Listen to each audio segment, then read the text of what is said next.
வணக்கம். தமிழ் ஃபுட் கார்னர்ல இன்னைக்கு புடலங்காய் பாசிப்பருப்பு பொரியல் பண்ண போறோம். இந்த பொரியலை ரொம்ப ஈஸியா 10 நிமிஷத்துல செஞ்சு முடிச்சிடலாம். எல்லா வகை குழம்பு சாதத்துக்கும் ரசம் சாதத்துக்கும் சைட் டிஷ்ஷா வச்சு சாப்பிட்றதுக்கு ரொம்ப நல்லா இருக்கும். இப்போ இந்த சுவையான புடலங்காய் பாசிப்பருப்பு பொரியலை எப்படி பண்றதுன்னு பார்க்கலாம்.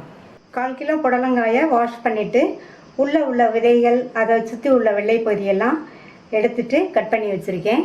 2 டேபிள் ஸ்பூன் பாசிப்பருப்பை கழுவிட்டு 1/2 மணி நேரமாக ஊற வச்சுருக்கேன். இந்த பேனில் 4 டீஸ்பூன் எண்ணெய் சூடாயிடுச்சு. அதில் 1/2 டீஸ்பூன் கடுகு பொரிஞ்சதும் அதில் 1 டீஸ்பூன் உளுந்தோட கலரு மாறி வந்துருச்சு. இதில் 1/4 கப் பொடியாக கட் பண்ண வெங்காயம், அடுத்து கறிவேப்பிலை. இந்த வெங்காயத்தை லைட்டாக வதக்கி விட்டால் போதும். அடுத்து இது கூட கட் பண்ணி வச்ச 1/4 கிலோ புடலங்காயை சேர்த்துக்கலாம். புடலங்காயை சேர்த்துட்டு எண்ணெயிலேயே இது 1 நிமிஷம் போல் நல்லா வதக்கி விட்டுக்கோங்க. அடுத்து இது கூட ஊற வச்ச பாசிப்பருப்பை சேர்த்துடலாம். இது கூட 2 பிஞ்ச் மட்டும் மஞ்சள் தூள் சேர்த்து நல்லா ஒரு தடவை மிக்ஸ் பண்ணி விட்டுக்கணும். பாசிப்பருப்பை ஊற வச்சிட்டோம்னா நமக்கு புடலங்காயும் பாசிப்பருப்பும் ஒரே டயத்தில் வெந்து வந்துடும். இந்த பொரியலை நம்ம வேகமாகவும் செஞ்சு முடிச்சிடலாம். இப்போ இது கூட 1/4 கப் தண்ணி சேர்த்துக்கலாம். பாசிப்பருப்பு வேகிறதுக்கும் இந்த புடலங்காய் வேகிறதுக்கும் கரெக்டாக இருக்கும். மூடி போட்டுடலாம். இந்த புடலங்காயும் பாசிப்பருப்பும் பாதி அளவுக்கு வெந்து வரட்டும்.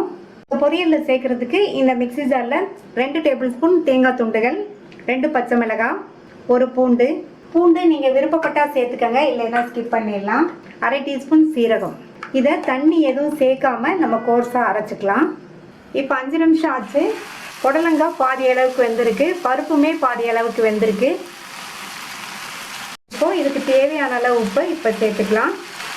சேர்த்துட்டு நல்லா ஒன்றா மிக்ஸ் பண்ணி விட்டுட்டு மூடி வச்சிடலாம். ஸ்டவ்வை சிம்மில் வச்சுருங்க. புடலங்காயும் பாசிப்பருப்பும் நல்லா ஃபுல்லாக வெந்து வரட்டும். நம்ம மூடி போட்டிருக்கிறதுனால அந்த ஆவியிலேயே ரெண்டுமே நல்லா கரெக்டாக வெந்துடும். பாசிப்பருப்பும் புடலங்காயும் நல்லா ஃபுல்லாக வெந்து வந்துருக்கு. இதில் நம்ம கோர்ஸாக அரைச்ச தேங்காய், பச்சை மிளகாய், சீரக கலவையை சேர்த்துடலாம். சேர்த்துட்டு நல்லா ஒரு தடவை கலந்து கொடுத்துருங்க. நல்லா கலந்து விட்டுட்டு இது 1 நிமிஷத்துக்கு மட்டும் அப்படியே இருக்கட்டும். ஸ்டவ் ஆஃப் பண்ணிடலாம்.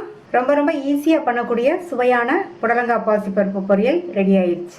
இந்த ஈஸியாக பண்ணக்கூடிய சுவையான பொரியலை ட்ரை பண்ணி பார்த்துட்டு உங்கள் கமெண்ட்ஸை சொல்லுங்கள்.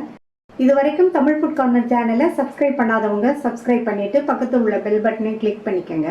தேங்க்யூ.